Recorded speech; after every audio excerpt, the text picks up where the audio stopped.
ठीक है, we will discuss about EMF equation of transformer. ठीक है, अब ईएमएफ इक्वेशन ट्रांसफॉर्मर की लास्ट क्लास में हमने क्या पढ़ा था कि ट्रांसफॉर्मर के अंदर दो वाइंडिंग्स होती है, एक प्राइमरी वाइंडिंग होती है, एक सेकेंडरी वाइंडिंग होती है। प्राइमरी साइड में जो ईएमएफ इंड्यूस होता है वो ईएमएफ होता है सेल्फ इंड्यूस्ड ईएमएफ, और सेकेंडरी साइड में जो ईएमएफ होता है वो होता है म्यूचुअल इंड्यूस्ड ईएमएफ। ठीक है, फिर उन्हीं को हमने नया नाम दिया था E1 और E2। E1 था ईएमएफ इंड्यूस्ड, ठीक है, एट द प्राइमरी साइड। तो जब हम ईएमएफ इक्वेशन की बात करते हैं ट्रांसफार्मर की, तो ईएमएफ इक्वेशन में हम E1 की वैल्यू निकालना चाहते हैं। ठीक है, हम क्या निकालना चाहते हैं? E1 की वैल्यू, क्योंकि हमको ये चेक करना है कि क्या हम E1 को मेजर कर सकते हैं। अब ये बताइए मुझे आप कि जो हम मेजर कर सकते हैं उसमें कौन सी वैल्यू हम एसी क्वांटिटी की मेजर करते हैं?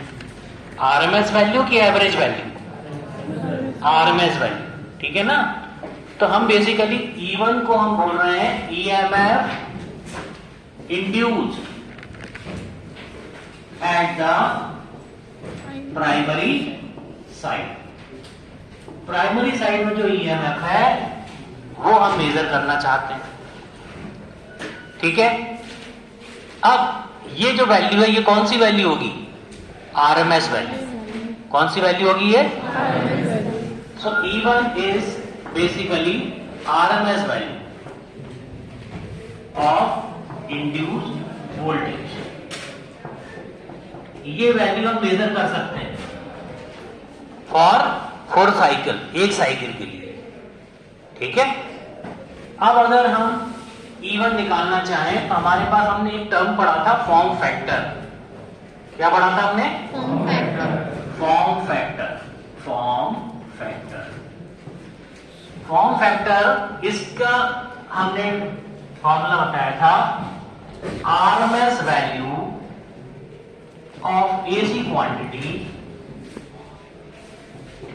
अपॉन एवरेज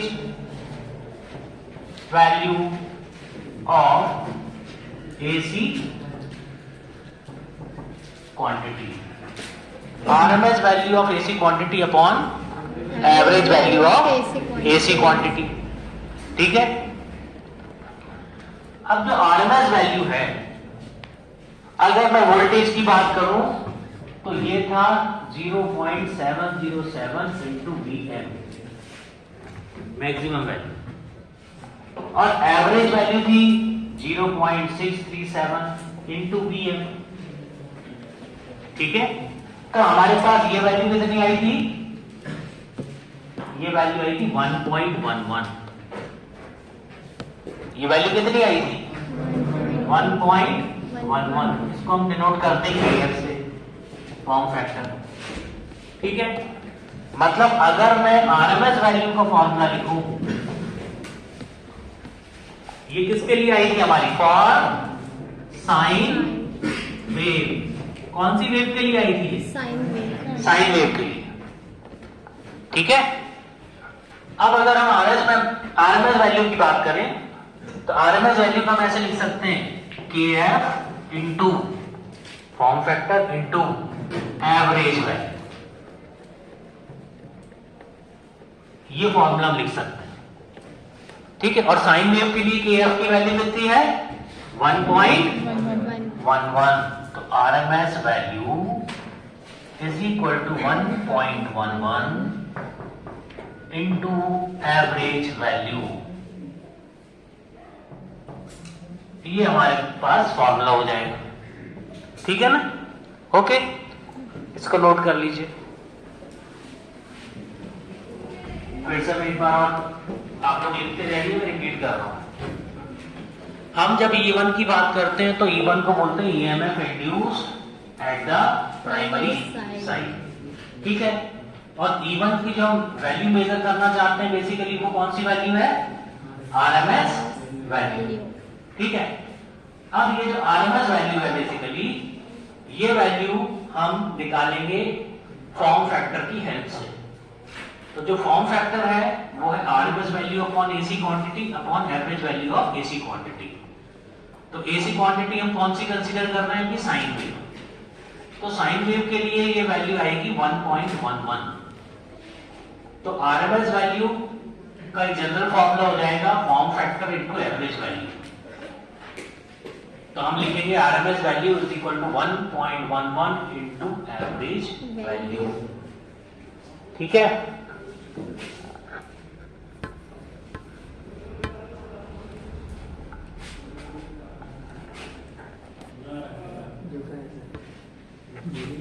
ठीक है।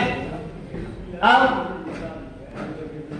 नोट कर लिया आप लोगों ने से, इसको नोट कर लीजिए तो अपन डेरिवेशन की तरफ बढ़ेंगे।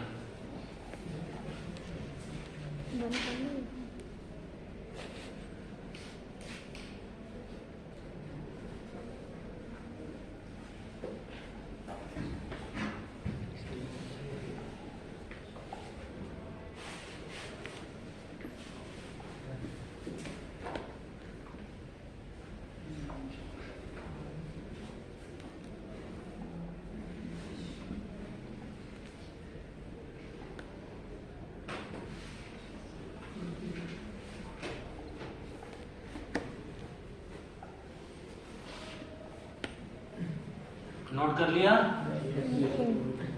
चलिए अब हम इतना पार्ट में मिटा रहा हूं। ठीक है, ये पार्ट में नीचे से इतना मिटाऊंगा। आप लोग नोट कर लिया तो मिटा कर लिया।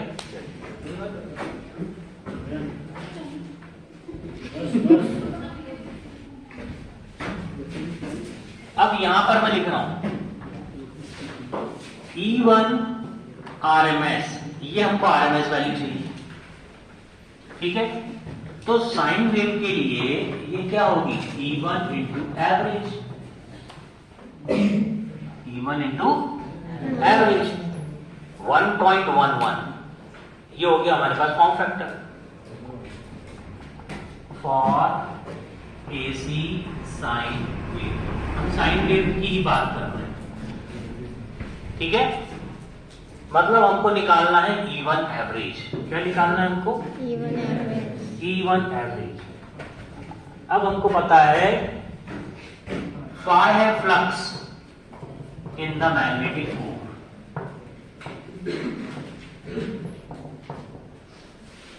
ठीक है, और N1 है नंबर ऑफ टर्न्स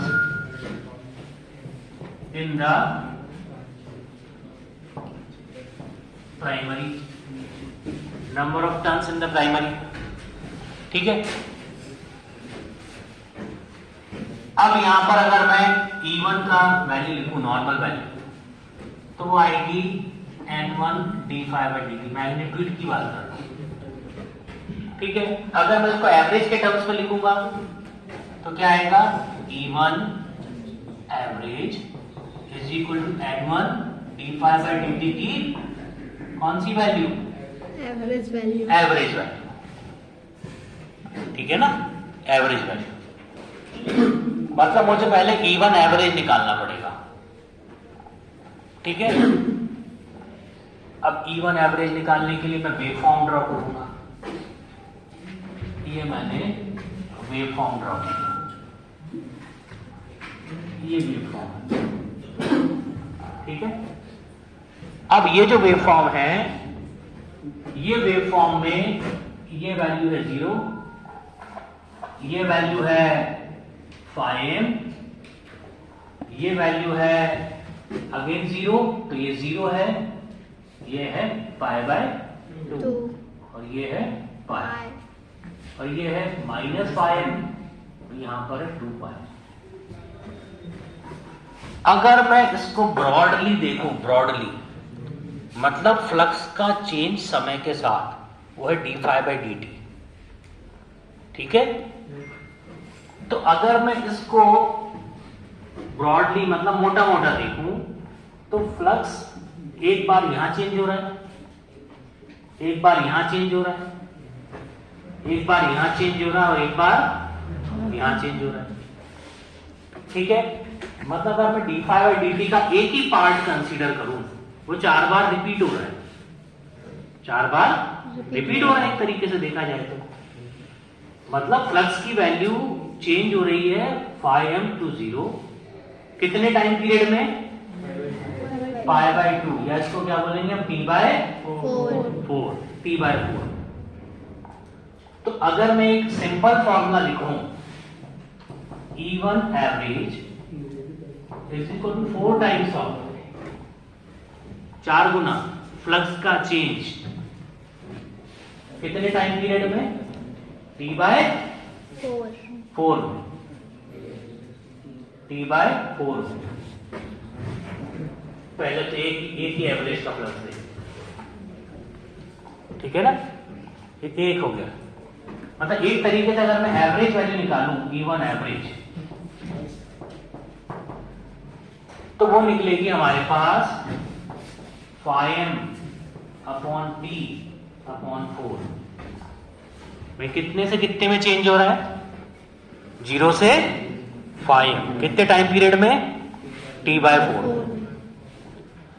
तो अगर E1 एवरेज में निकालना चाहूं तो वो आएगा 4φm/t E1 एवरेज। और 1/t क्या होता है, फ्रीक्वेंसी। 1/t क्या होता है, हम इसको लिख सकते हैं as 1/t is equal to f। तो ये वैल्यू हो जाएगी 4φm इंटू f। इसको नोट कर लीजिए, 4φm इंटू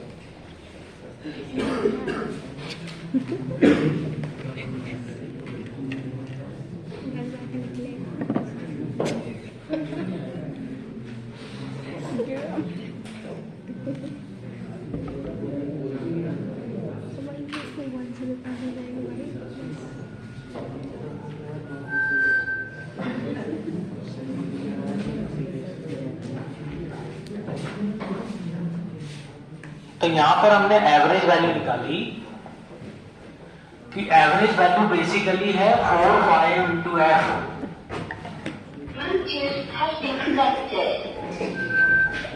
हेलो, ठीक है।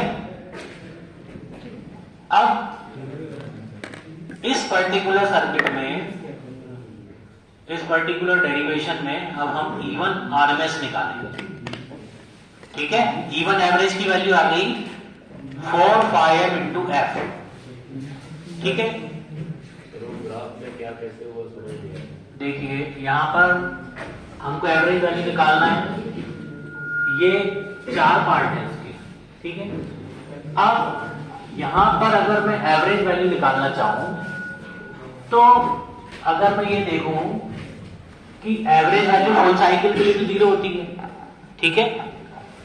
अब एवरेज वैल्यू में अगर यहां पे देखो तो 0 से φm चेंज हो रहा है, फिर φm से 0 हो रहा है, ठीक है। ऐसा कितनी बार हो रहा है, 2 बार। एवरेज वैल्यू हाफ साइकिल के लिए निकालेंगे, फुल साइकिल के लिए तो 0, ठीक है। अब अगर मैं ये चेंज देखूं तो ये कितने टाइम पीरियड में हो रहा है, t/2 में, t/2 में। तो अगर ये चेंज में देखूं तो मैं इसको ऐसा लिख सकता हूं 2 टाइम्स φm चेंज हो रहा है, कितने टाइम पीरियड में, t/2 में, ठीक है। तो ये हो गया उसका एवरेज, ठीक है। t/2 में इतना चेंज हो रहा है। या मैं एक पार्ट में देख सकता हूं, एक पार्ट में कितना हो रहा है, 0 से φm। तो उस केस में मैं क्या लिख सकता हूं, φm डिवाइडेड बाय t/4, एक पार्ट में। अब तो 2 पार्ट ही समझो, तो ये क्या हो गया, 4φm/t, ठीक है। 4φm/t ये हो गई एक ही चीज है, ठीक है।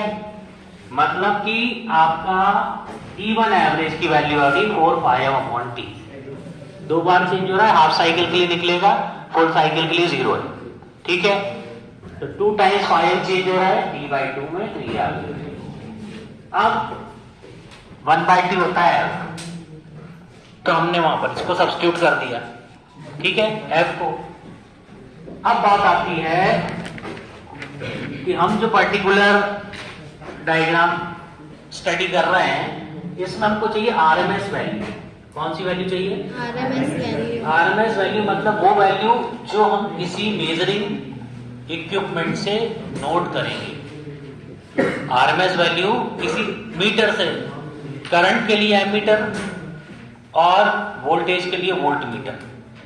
ठीक है, तो आरएमएस वैल्यू जो हम मेजर कर सकते हैं, ठीक है, वो वैल्यू हमारे पास है। अब अगर हम यहां पर E1 RMS की वैल्यू निकालें तो E1 RMS क्या हो जाएगा? 1.11 इंटू E1 एवरेज। अब हमने एवरेज वैल्यू निकाली, एवरेज वैल्यू निकाली, तो यहां पर आएगा 1.11 इंटू 4 इंटू 5 इंटू F, ये वैल्यू आ गई। ठीक है, इस वैल्यू को इसमें N1 का चला गया भैया, N1 भी पाएगा, N1 N d∅dt है ना, N1 d∅dt, N1 भी आएगा, N1 d∅ dt, change of flux. ठीक है, तो ये हो जाएगी आपकी 4.44 F∅m इंटू N1। ठीक है, और कई बार क्या होता है आपको कि flux density Bm, flux density Bm, इसको हम बोलेंगे flux φm upon area A। तो ये हो जाएगा φm अपॉन A। तो कई बार हम फ्लक्स डेंसिटी के टर्म्स में भी ये फॉर्मूला लिखते हैं, तो हो जाएगा φm is equal to Bm into A, Bm into A। ठीक है, तो ये फॉर्मूला हो जाएगा E1 RMS is equal to 4.44 F Bm into A into N1, ये वैल्यू हो जाएगी। हमने यहां पर क्या किया? Flux density per unit area, flux per unit area हो गया फ्लक्स डेंसिटी, उसको भी ले लिया। तो हमारे पास ये फॉर्मूला बन गया E1 RMS, ये E1 है ना, इसको आप E1 लिखेंगे। बेसिकली E1 ही लिखा जाता है इसको, और नीचे लगा दिया जाता है RMS, मतलब RMS वैल्यू। तो जब हम जनरल टर्म्स की बात करते हैं तो हम RMS भी नहीं लिखेंगे। ठीक है, ठीक है,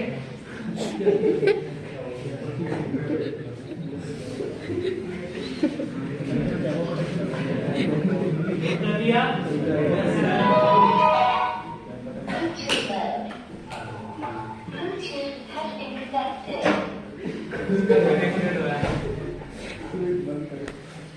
ठीक है, तो यहां पर हमारे पास ये पर्टिकुलर वैल्यू आ गई E1 की। अगर मैं कहूं E2 का क्या फॉर्मूला होगा? E2 का क्या फॉर्मूला होगा? Minus N2 d∅dt, minus N2। देखो, हम मैग्नीट्यूड की बात कर रहे हैं, अभी मैग्नीट्यूड अपन मेजर करते हैं पॉजिटिव, और वहां पे भी जब मैग्नीट्यूड की बात करेंगे तो लिखेंगे N2 d∅dt। ठीक है, जब मैग्नीट्यूड विद डायरेक्शन की बात करेंगे तो माइनस लेंगे। ठीक है, एज पर लेंस लॉ। लेकिन अभी हम बात कर रहे हैं मैग्नीट्यूड की, जो कि जनरली नेगेटिव नहीं होता, पॉजिटिव मेजर करते हैं। इसलिए मैग्नीट्यूड की बात चल रही है। अब मैं E2 बोल रहा हूं तो उसका फॉर्मूला भी मैग्नीट्यूड का क्या होगा, N2d∅dt। ठीक है, और उसके जब डायरेक्शन की बात करेंगे तो हम -N2d∅dt लेंगे। तो सिमिलरली अगर मैं यहां पर फॉर्मूला लिखूं सिमिलरली, ठीक है, हमारे पास E2 क्या हो जाएगा, E2 RMS वैल्यू क्या हो जाएगा, फॉर्म फैक्टर इनटू E2 की एवरेज वैल्यू, E2 की एवरेज वैल्यू। और E2 की एवरेज वैल्यू क्या होगी, मैग्नीट्यूड की बात हो रही है, d∅dt की एवरेज वैल्यू, क्योंकि फ्लक्स तो समान है हमारे पास, फ्लक्स तो समान है, दोनों साइड बराबर है।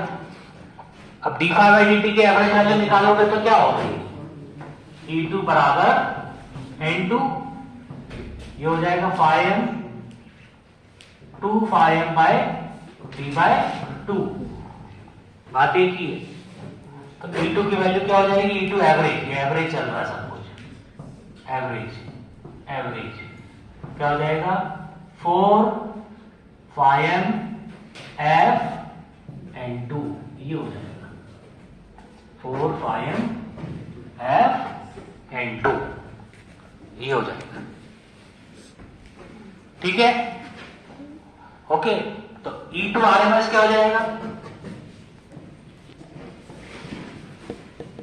1.11 इंटू E1 E2 एवरेज, ये हो जाएगा।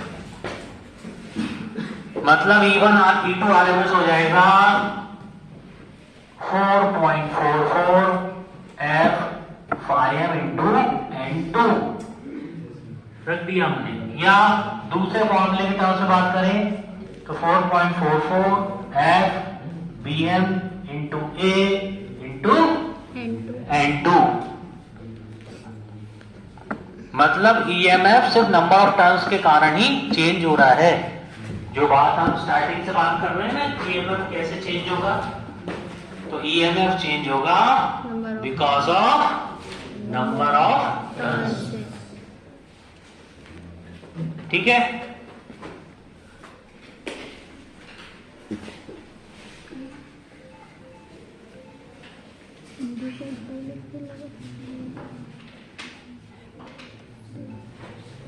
इसका बात बजा रहा हूँ, सुबह उठने वाला इसमें ना डायरेक्ट पड़ेगा।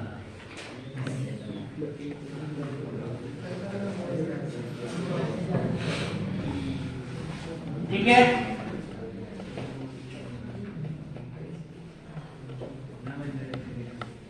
तो EMF इक्वेशन बेसिकली ट्रांसफार्मर की, हाँ भैया क्या डाउट है बताओ पूछो। तो RMS वैल्यू बेसिकली अपन मेजर करते हैं। ठीक है, अब इस पर बेस्ड एक न्यूमेरिकल ले लीजिए बस। वैसे भी प्रॉब्लम बात कर रहे हैं, E1 बराबर -N1d∅dt और N2 बराबर -N2d∅dt। तो चेंज किसके कारण हो रहा है, सिर्फ N1 और N2। ठीक है,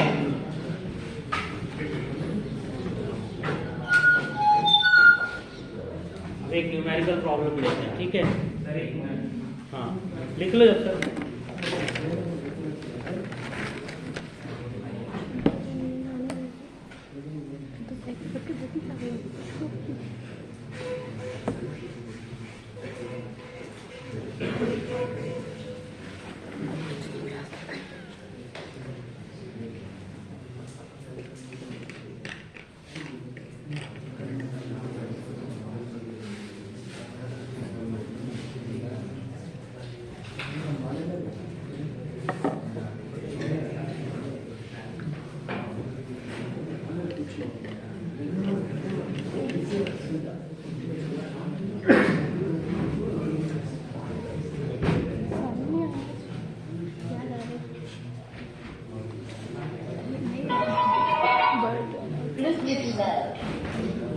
अब हम लोग एक न्यूमेरिकल प्रॉब्लम करेंगे। अब एक न्यूमेरिकल प्रॉब्लम करेंगे भैया, नोट कर लिया आप लोगों ने?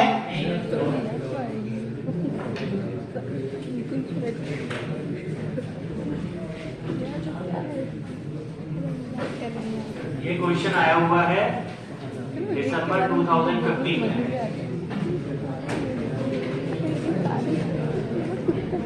इधर का तो नोट कर लिया ना, इधर वाला?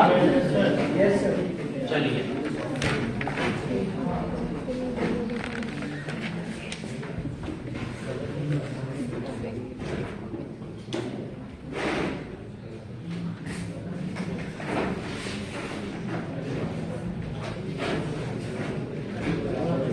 a single phase transformer,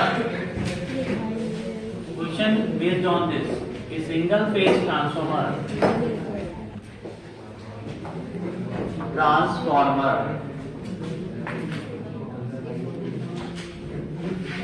is connected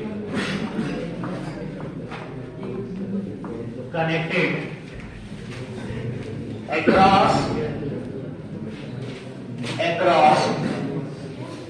200 volt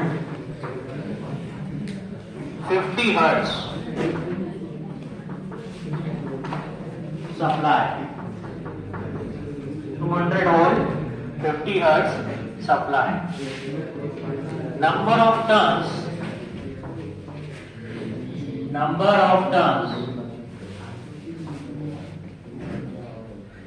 in the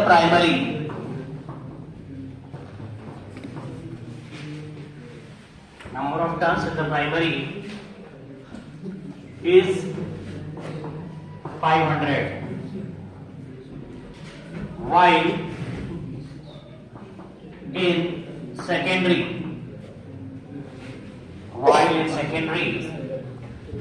is 1000.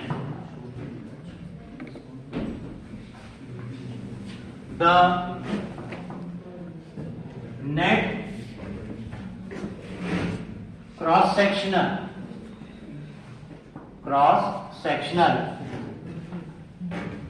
area of the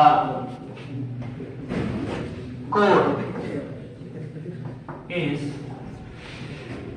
80 centimeter square. Calculate करना है आपको। Number 1 transformation ratio,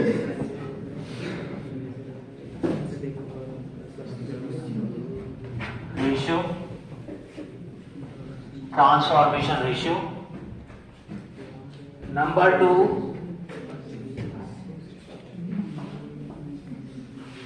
maximum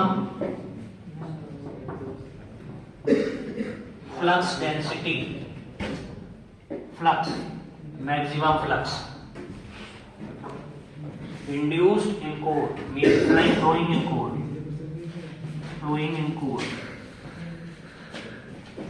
Number 3 maximum flux density,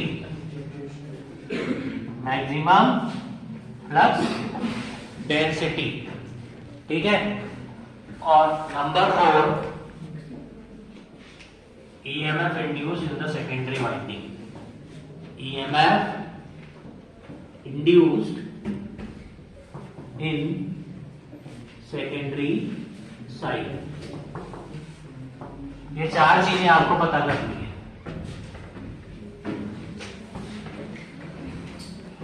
एक सिंगल फेज ट्रांसफॉर्मर है, ठीक है, उसको कनेक्ट किया है 200 वोल्ट 50 हर्ट्ज सप्लाई के cross. Number of turns in the primary है 500, सेकेंडरी में है 1000। The net cross sectional area of the core is 80 centimetre square. Calculate करना है transformation ratio, maximum flux density in the core, maximum flux density और EMF induced in the secondary side. तो सबसे पहले हमारे पास ट्रांसफॉर्मेशन रेशियो का formula K is equal to क्या है, N2/N1। है ना। ट्रांसफॉर्मेशन रेशियो लास्ट क्लास में बताया था आपको, K is equal to what, N2 by N1। तो अब हम क्या करेंगे, यहां पर सबसे पहले तो ट्रांसफॉर्मेशन रेशियो निकालें, ठीक है। तो सबसे पहले हम निकाल रहे हैं K। सब चीजें आपको पता है, यहां पर ऐसी कोई भी चीज नहीं है जो आपको यहां पर पता नहीं है। प्राइमरी साइड के नंबर ऑफ टर्न्स को डिनोट करते हैं हम N1 से, ठीक है, और सेकेंडरी साइड के टर्न्स को डिनोट करते हैं N2 से। तो गिवन यहां हमको क्या क्या दिया हुआ है, N1 बराबर 500, N2 बराबर 1000। इसके अलावा ये जो वोल्टेज दिया हुआ है इज कनेक्टेड टू, मतलब ये ट्रांसफार्मर जिस साइड से कनेक्ट होता है वो साइड होती है प्राइमरी, ठीक है।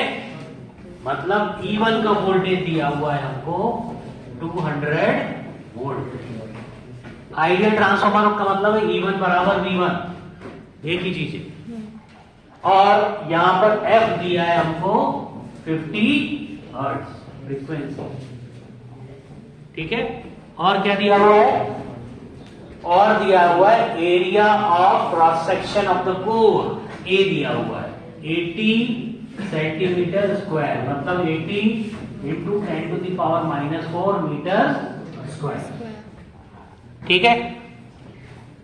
सबसे पहली चीज निकालने को बोला भैया के होता है N2 बाय N1, मतलब 1000 अपॉन 500, मतलब हो गया 2, ठीक है। फिर बोला है कि आप निकालिए मैक्सिमम फ्लक्स नंबर 2। तो हमारे पास फॉर्मूला है E1 बराबर 4.44 F phi m into N1, ठीक है। तो यहां से हमारे पास क्या आ जाएगा, phi m क्या आएगा 200 अपॉन 4.44 इंटू 50 इंटू N1 कितना है 500। तो ये आ गया आपके पास मैक्सिमम फ्लक्स। कितनी वैल्यू आई भैया, देखो phi m की,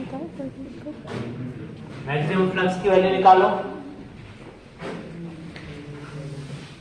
मैक्सिमम फ्लक्स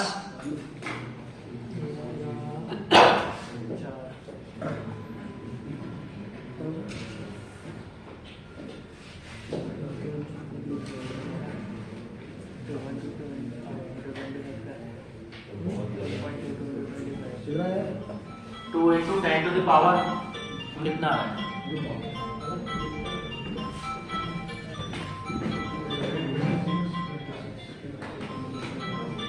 0.001 आ रहा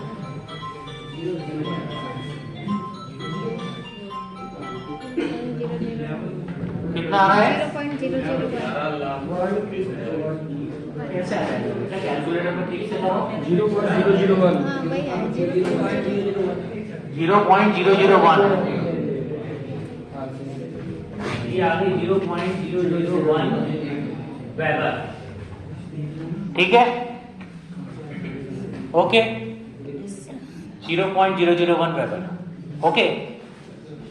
अब हमको निकालना है क्या, फ्लक्स डेंसिटी, मतलब flux per unit area. Third निकालना है, तो थर्ड क्या आ जाएगा, dm बराबर phi m अपॉन a, तो ये हो जाएगा 0.001 upon 80 into 10 to the power -4, तो कितना आ रहा है ये हो जाएगा 1/8 के आसपास आएगा ये, 1/8 0.16, 1 डिवाइडेड बाई 8 कितना हो रहा है 0.125, 0.125 वेबर पर मीटर। मीटर में इसलिए कन्वर्ट किया क्योंकि इसका यूनिट होता है वेबर पर मीटर स्क्वायर, ठीक है। अब फिर आपको फोर्थ क्या निकालना है, EMF E2 E2 क्या है? K times of E1। E2 क्या है? K times of E1। K कितना है? 2। E1 कितना है? 200। तो E2 कितना हो जाएगा? 400 वोल्ट।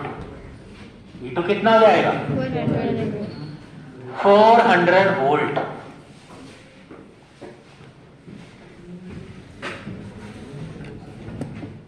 तो सबसे पहले आपको न्यूमेरिकल को पढ़ना है।